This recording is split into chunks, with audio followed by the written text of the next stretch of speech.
সামনে যেটা চাকমায় বিজু বলি, বাংলাতে আগে বিষুব সংক্রান্তি বলতো। এই শব্দ কেন উঠে গেছে আমি জানি না।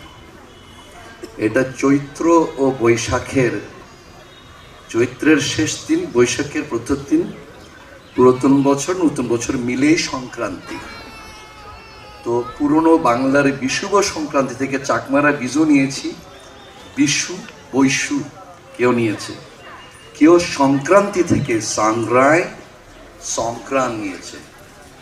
তো এগুলো সব বাংলা ভাষাভাষী অঞ্চল থেকে, নেপাল থেকে প্রায় ভিয়েতনাম পর্যন্ত এই প্রথাগুলো ছিল। এখন কিন্তু সমতল বাংলাতে একটু বদলে গেছে, বিষুব সংক্রান্ত না বলে চৈত্র সংক্রান্তি শুধু বলছে। বছর কিন্তু দুটো, পুরাতন এবং নতুন। কেউ যদি আমাকে শুধু বলে বাংলা নববর্ষ, আমি বলি যে না, বাংলা পুরাতন বছরটা কোথায় গেল।